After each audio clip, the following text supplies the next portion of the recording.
తాకట్లో ఉన్న మీ బంగారాన్ని విడిపించి ఆ రోజు ఆన్లైన్ రేటుకి కొంటాం. Sharma gold company. నమస్కారం, వెల్కమ్ టు సుమన్ టీవీ. నేను గీతాంజలి.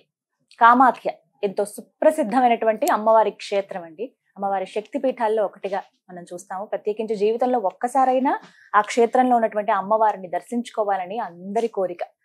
ప్రత్యేకించి అక్కడ ఎన్నో విశేషమైన కార్యక్రమాలు, పూజలు జరుగుతుంటాయి. అందులో విశిష్టంగా చెప్పేది అంబుబాచి గురించి ఇప్పుడు త్వరలో రాబోతోంది. అసలు ఒక ఉత్సవంగా జరిపేటువంటి ఈ కార్యక్రమం ఏంటి? అందరూ పాల్గొనాలా?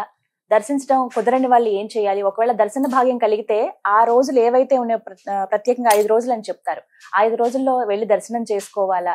ఎలా అమ్మను చూడాలి? అసలు అక్కడ అమ్మవారి రూపం ఉంటుందా? అమ్మవారి దివ్య ప్రసాదం కొన్ని ఇస్తారని చెప్తారు. అవి ఎలా మనం భద్రపరచుకోవాలి? ఎలా పూజలు చేయాలి? వాటిని మనం ఏం చేయాలి? ఇవన్నీ తెలుసుకుందాం. వీటి గురించి వివరించేందుకు ప్రస్తుతం మనతో పాటు ఉన్నారు ప్రముఖ జ్యోతిషులు బ్రహ్మశ్రీ నందిభట్ల శ్రీహరి శర్మ గురువు గారు. వారితో మాట్లాడదాం. గురుగారు నమస్కారం అండి. వాగర్థావివ సంపృక్తౌ వాగర్థ ప్రతిపత్తయే జగతః పితరౌ వందే పార్వతీ పరమేశ్వరౌ. ఆదిత్యాయ చ సోమాయ మంగళాయ బుధాయ చ గురు శుక్ర శనిభ్యశ్చ రాహవే కేతవే నమః. శృంగేరి జగద్గురు పీఠాధిపతులకి, కంచి పీఠాధిపతులకి నమస్కారములు తెలియజేసుకుంటూ కార్యక్రమాన్ని ప్రారంభిద్దాం. గురుగారు, అంబుబాచి గురించి మాట్లాడుకునే ముందు కామాఖ్య అమ్మవారి గురించి ముందుగా మాట్లాడుకోవాలి. అష్టాదశ శక్తి పీఠాల్లో ఒకటిగా మనం అమ్మని కొలుస్తాము. ఎంతో విశేషమైనటువంటి స్థానం ఉంది కామాఖ్యకి. తెలుసుకుందాం వీటి గురించి అని అనుకున్నాము. వివరిస్తారా అసలు ఏమిటి అక్కడ ప్రాశస్త్యం? కామాఖ్య అనేటువంటిది చాలా సుప్రసిద్ధమైనటువంటి మహిమాన్విత క్షేత్రము. అమ్మవారి అష్టాదశ శక్తి పీఠాలు అంటే దీనికన్నా ముందు ఈ గాథ క్లుప్తంగా తెలియజేసుకుందాం. చెప్పండి. పరమేశ్వరుని యొక్క ఆజ్ఞ లేకుండా తండ్రి చేస్తున్నటువంటి యాగానికి అందరూ వెళ్తున్నారు, తోటి చెల్లెళ్ళు వెళ్తున్నారు, నేను కూడా వెళ్ళాలి, పిలవని పేరంటానికి తోటి చెల్లెళ్ళందరూ కూడా వెళ్తున్నారు, నేను కూడా వెళ్ళాలనే ఉద్దేశంతో, తల్లిదండ్రులని చూడాలనే ఉద్దేశంతో ఆ దక్ష యజ్ఞానికి వెళ్ళింది. అక్కడ సతీదేవిని ఎవ్వరు కూడా ఆమెని అంగీకరించలేదు కాబట్టి ఆమెను ఎవరు పట్టించుకోలేదు. తండ్రి ఆజ్ఞ మేరకి భార్య అయినా తల్లి అయినా కానీ ఎవరు పట్టించుకోలేదు. తర్వాత అక్కడంతా కూడా అవమానం ఎదురైంది అమ్మవారికి. తర్వాత అప్పుడు నాకు బుద్ధి వచ్చింది, నా భర్త చెప్పినా వినకుండా కూడా నేను వచ్చాను, చెప్పి నా భర్తకి నేను మొహం చూపించుకోవాలని చెప్పి అమ్మవారు యోగాగ్ని రగిలింప చేసుకుని తన శరీరాన్ని విడిచిపెట్టింది. ఎప్పుడైతే అమ్మవారు విగత జీవులయ్యారని తెలిసిందో, పరమేశ్వరుడు క్రోధాగ్ని జ్వాలతో ఆక్రోశంతో ఉండి తన జటాజూటం నుంచి ఒక పాయని తీసి వీరభద్రుని సృష్టించాడు. ఎందుకు సృష్టించడం జరిగింది? దక్ష యజ్ఞ సంహారము కాబట్టి దక్షుని సంహరించాలి, ఆ యజ్ఞాన్ని నాశనం చేయాలి అనే ఉద్దేశంతో ఆ వీరభద్రుడు పరివారంతో వెళ్లి మొత్తం కనబడ్డ వాళ్ళందరినీ కూడా కొట్టడం జరిగింది, అంత హింసించడం జరిగింది. అప్పుడు అందులో మనకు ప్రధానంగా సూర్యచంద్రులు కనిపిస్తారు మనకు. ఈ సూర్యుడి చంద్రుల్లో సూర్యుని దవడలు పగలగొడతాడు, అందుకే సూర్యుడికి దవడలు ఉండవు. అందుకే బాగా ఉడకబెట్టినటువంటి పాయసాన్ని నైవేద్యంగా పెడతాం. ఆ రోజు నుంచి సూర్యుడికి దవడలు ఉండవు. ఇక తర్వాత చంద్రుడికి బాగా కొట్టిన తర్వాత ఒళ్ళంతా రక్తసిక్తం అయితే ఈశ్వరుని ఉపాసన చేసిన రోజు అమావాస్య సోమవారం అయింది కాబట్టి సోమవతి అమావాస్య ఆ రోజు నుంచి వచ్చింది. ఇక ఇక్కడ మనం చూసుకుంటే దక్షుని సంహరించిన తర్వాత ఆ అమ్మవారు ఆ శరీరాన్ని చూసి బాధపడి విలయతాండవం చేస్తూ అమ్మవారి శరీరాన్ని భుజాన వేసుకొని ప్రళయకాల రుద్రుని వల్లే విలయతాండవం చేస్తూ వెళుతూ ఉంటుంటే, ఇక అమ్మవారి శరీరము ఆ భుజాన ఉన్నంత వరకు పరమేశ్వరుడు దారికి రాడు అని చెప్పి గ్రహించినటువంటి దేవతలందరూ కూడా విష్ణుమూర్తిని వేడుకుంటే, విష్ణుమూర్తి తన సుదర్శన చక్రముతో అమ్మవారి భాగాలన్నింటినీ కూడా ఖండఖండాలుగా చేయడం జరిగింది. అవి ఈ భూమండలంలో ఒక్కొక్క ప్రదేశంలో పడినటువంటిది. అందున ప్రధానంగా సృష్టికి మూలాధారము మూలస్థానం అయినటువంటి స్త్రీ సంబంధించినటువంటి యోని పీఠము అక్కడ పడింది. ఆ పడగానే ఆ పర్వతం అంతా నీలంగా మారిపోయిందట. అందుకనే దానికి నీలాచలము అనేటువంటి పేరు. అక్కడే బ్రహ్మపుత్ర నది కూడా ప్రవహిస్తూ ఉంటుంది. కాబట్టి ఇది చాలా శక్తివంతమైనటువంటిది. ఎందుకనంటే ప్రధానంగా శక్తి కేంద్రాలు స్త్రీకి పురుషుడికి చూసుకుంటే శక్తి కేంద్రాలు సంబంధించినటువంటి ఆ ప్రదేశం అక్కడ పడినటువంటి కారణం చేత అది మహాశక్తి పీఠముగా పేర్కొనబడినది.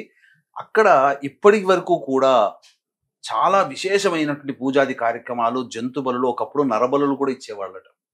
ఇప్పటికీ కూడాను తామసమైనటువంటి తాంత్రిక విధానాలు, పంచమకారాలతో పూజలు జరిపే ఏకైక సిద్ధక్షేత్రము ఈ యొక్క సంబంధించినటువంటి కామాఖ్య. మనము బాహుబలిలో చూసాము, మాహిష్మతి నగరం అని చెప్పి వస్తుంది కదా.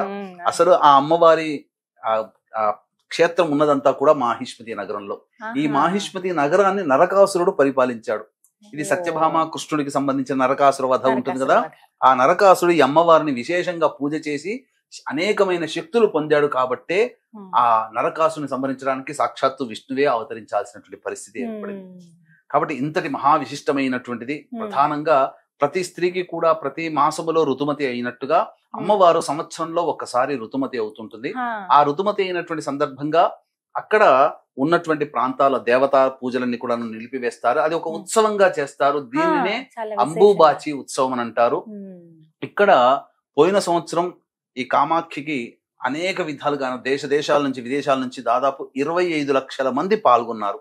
ఈ సంఖ్య ఈసారి దాదాపు 30 లక్షలు దాటుతుందనేటువంటి ఆలోచన. కాబట్టి వీక్షించేటువంటి మన సుమన్ టీవీ ప్రేక్షకులు కూడా చక్కగా ఈ అంబుబాచి జూన్ 22, 23, 24, 25, 26 తేదీల్లో జరుగుతుంది. ముఖ్యంగా 22, 23, 24 తేదీల్లో దేవాలయం మూతపడుతుంది. 25, 26 తేదీల్లో 25వ తారీఖు నాడు దేవాలయాన్ని తెరిచి పూజలు ప్రారంభిస్తారు. 26వ తేదీ నుంచి కూడా దర్శన భాగ్యం విశేషంగా ఉంటుంది. కాబట్టి ఆ నీలాచల పర్వతం అంతా కూడా ప్రధానంగా రోడ్డు మార్గం మూసేస్తారు, మెట్ల మార్గం కూడానే వెళ్ళాలి. కాబట్టి వృద్ధులు, బాలులతో చిన్నపిల్లలతో కూడుకున్న వాళ్ళు వెళ్లకుండా ఉండడమే మంచిది. వెళ్ళాలనుకునే వాళ్ళు వెళ్ళవచ్చు, తప్పేమీ లేదు. కానీ అక్కడ జన రష్ గా ఉంటుంది కాబట్టి దర్శన భాగ్యం దొరకక వెనక్కి వచ్చిన వాళ్ళు కూడా ఉన్నారు. కాబట్టి జాగ్రత్త పడాలి. ఆ విషయంలో అయితే విశేషం మాట్లాడుకుందాం. అంటే సాధారణంగా అందరికి తెలిసే ఋతుక్రమం అనగానే ఎలాంటి పూజలు గాని అసలు ఆ చింతన గాని వద్దని చెప్తారు. ప్రశాంతంగా ఉండండి, ఏమీ లేకుండా అని ఒక దగ్గర కూర్చోవటం కావచ్చు. మనకి ఎప్పటి నుంచో సనాతనంలో మనకు వస్తున్నటువంటి ఆచారాలు ఇవన్నీ కూడా. అలాంటిది అమ్మవారికి ఇలా ఋతుక్రమం అయితే గనక ఎందుకు ఇంత ఉత్సవంగా చేస్తారు? ఆ విశేషం చెప్పండి. కామాఖ్యలో జరిగేది ఆ అమ్మవారికి ఉత్సవంగా చేయడం అనేటువంటిది దీనిలో అంతరార్థం ఏంటంటే, ప్రధానంగా అమ్మవారికి సంబంధించి అక్కడ ఆ యోనిపీఠ మీద ఆ తేదీలలో ఒక తెల్లటి వస్త్రాన్ని పరిచి పెడతారు. అయితే చాలా మందికి ఒక నానుడి ఏమి వచ్చింది అని అంటే, బ్రహ్మపుత్ర నది ఎర్రటి వర్ణంలోకి వచ్చింది అని అంటే అమ్మవారు ఋతుక్రమం అయినట్టుగా లెక్క. ఆ 3 రోజులు ఆపేస్తారు. అంటే శక్తికి సంబంధించినటువంటి విశేషమైనటువంటి జాగృతం అవుతుంది. అంటే ఇక్కడ మీకు ఏంటనంటే స్త్రీకి ఒక గొప్ప వరం, ఇంద్రుడు ఇచ్చినటువంటి వరం ఏంటంటే ప్రతి నెల పతివ్రతురాలే అవుతుంది. అంటే ఇక్కడ కానప్పుడు అని కాదు, అక్కడ పవిత్రతను చెందుతుంది అని అర్థం. ఇక్కడ అంటే పురుషుడి కన్నా కానీ చేసిందంతా వెంట వస్తుంది పాపములని. స్త్రీకి ప్రతి నెల ఋతుక్రమం అవడం చేత పవిత్రతను పొందుతారు. ఈ పవిత్రను పొందడం వల్ల మళ్ళీ వాళ్ళు ఫ్రెష్ అవుతారు. అలాగే అమ్మవారికి ఈ ఉత్సవం జరిగిన తర్వాత అనేక శక్తులు మళ్ళీ అమ్మవారిలో లీనమై ఉంటాయి. ప్రకృతిలో ఉండే రహస్య శక్తులన్నీ అమ్మవారి సొంతం అవుతాయి. అప్పుడు అమ్మవారిని దర్శనం చేసుకోవడం ద్వారా వాళ్ళ జాతకంలో చాలా మార్పులు వస్తాయి. అందుకనే ఈ అంబుబాచి ఉత్సవము అయిన తరువాత 3 రోజుల పాటు నిషేధం కదా, దేవాలయం తలుపులు మూసేస్తారు, మొత్తం మూసేస్తారు. అసలు ప్రతి సంవత్సరం ఇదే తారీఖు ఉంటుంది. ఇదే తారీఖు ఉండదు. కొన్ని పోయిన సంవత్సరం 21, 22, 23, 24, 25 జరిగింది. ఈసారి 22, 23, 24, 25 తేదీల్లో మార్పు వస్తుంది. జ్యేష్ఠ మాసంలోనే ఎండింగ్ లో ఉంటుంది. పూర్తిగా వస్త్రం అమ్మవారు అక్కడ ఏ విధమైనటువంటి దేవతా విగ్రహాలు ఉండవు, కేవలం యోని స్థానం మాత్రమే ఉంటుంది. దానికే పూజ చేస్తారు. ఆ విధంగా ఆ 3 రోజుల పాటు దాని మీద శ్వేత వస్త్రాన్ని కప్పి ఉంచుతారు. తిరిగి వచ్చేసేసరికి ఎర్రటి వస్త్రము దాన్ని అంతా కూడా ప్రసాదంగా ఇస్తానంటారు. కానీ వాస్తవానికి మాట్లాడుకోవాలి అని అంటే అమ్మవారి శక్తి ప్రకటితము కాదు. గుర్తుపెట్టుకోండి, నిజంగా అమ్మవారికి ఋతుక్రమం ఉంటుంది. కానీ ఎప్పుడైతే 3 రోజులైన తర్వాత మానవుడు ప్రవేశం చేస్తాడో, అది అర్చకులైనా ఇంకెవరైనా ప్రవేశం చేయగానే ఆ శక్తి అంతర్ధానం అయిపోతుంది. కానీ ఆ శక్తి ఉంటుంది, కానీ ఆ కనిపించేటువంటి ప్రత్యక్షంగా కనిపించే ఎరుపు వర్ణం మాత్రం ఉండదు. ఇది వాడుకలోకి పట్టుకొని వచ్చారు. కాకపోతే చాలా మంది వీక్షించేటువంటి ప్రేక్షకులు అటువంటి అమ్మవారికి సంబంధించినటువంటి వస్త్రాన్ని చక్కగా తీసుకోవాలనే కోరిక ఉంటుంది.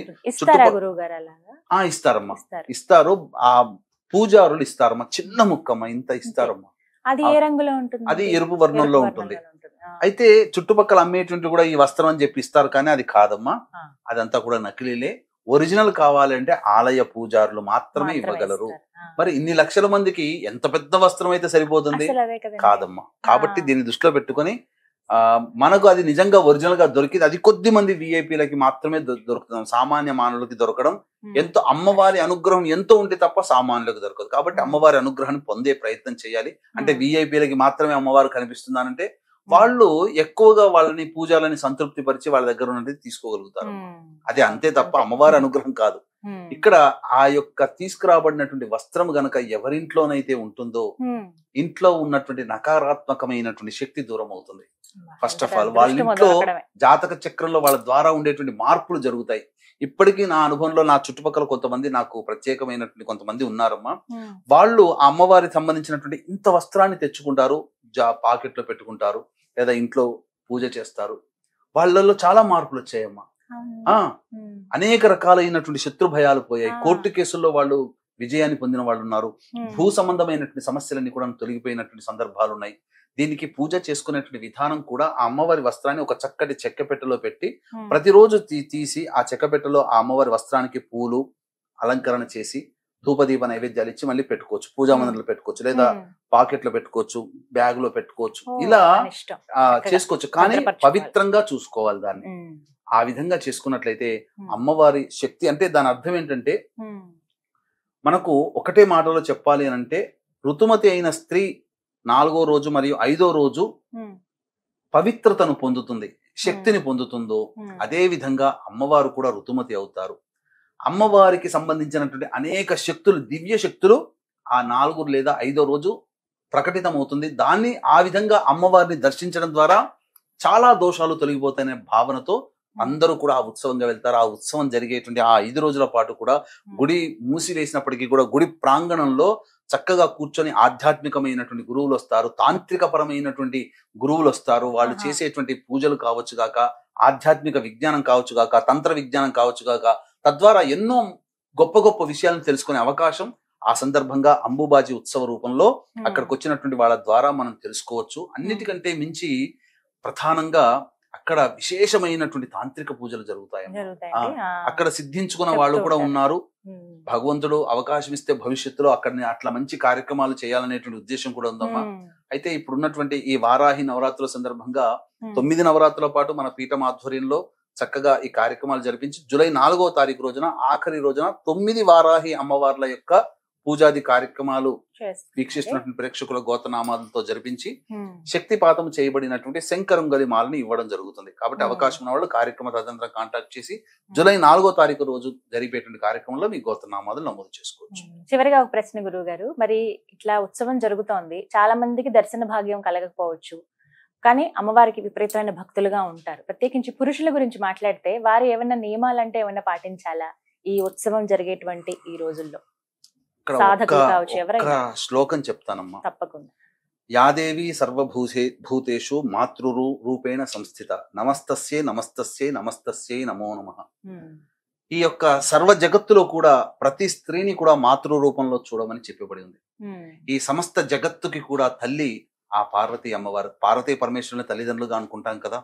మరి ఆ తల్లికి సంబంధించినటువంటివి ఋతుమతి అయినప్పుడు ఆ సందర్భంలో ప్రతి స్త్రీలో కూడా అమ్మవారు ప్రవేశిస్తుంది. కాబట్టి ప్రతి స్త్రీని కూడా తల్లినైనా, భార్యనైనా, చెల్లినైనా, కూతురునైనా ప్రేమ ఆప్యాయతతో చూడాలి. కామ రూపముతో ఏ స్త్రీని చూడకూడదు. పురుషుడు వీక్షించేటువంటి ప్రేక్షకుల్లో మరీ ముఖ్యంగా పురుషులు ఆ 5 రోజుల పాటు దాంపత్య జీవితాన్ని విడిచి బ్రహ్మచర్య వ్రతాన్ని ఆచరించాలి.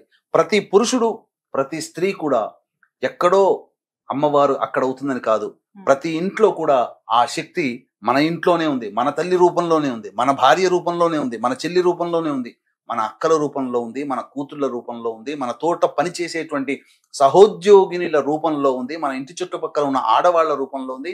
ఎక్కడ ఏ స్త్రీమూర్తి కనిపించినా ఆ స్త్రీమూర్తిలో ఈ 5 రోజుల పాటు చెడు భావన అనేటువంటిది లేకుండా పవిత్రమైనటువంటి మనస్సుతో గనక ఏ పురుషుడైతే సంచరిస్తాడో ఆ పురుషుడికి సంబంధించినటువంటి సకల సంకల్పాలు అతి త్వరలో అమ్మవారి అనుగ్రహం చేత. ఎందుకనంటే నిజాయితీగా ఏ పురుషుడైతే ప్రతి స్త్రీ పట్ల ఈ యొక్క 5 రోజుల్లో, అంటే ఈ 5 రోజులు చూసి మిగతా రోజుల్లో అని కాదక్కడ, అంటే ఆ భావన నీకు ప్రతి స్త్రీని ఆ విధంగా చూసే భావన కలిగినప్పుడు అనునిత్యం కూడా నీకు అలాంటి భావనే కలిగి అమ్మవారు వెన్నంటి ఉండి నీకు సంబంధించి అనేకమైనటువంటి పనులను కూడా దగ్గరుండి అమ్మవారు చేసి పెడుతుంది. ఇది ఒక్క మాట విని చేసి చూడండి. ఖచ్చితంగా మీ ఇంట్లో ప్రతి పురుషుడు ఎదుర్కొనే సమస్య నుంచి ఆ పురుషుడు బయటపడతాడని చెప్పడంలో ఏమాత్రం సందేహం లేదు.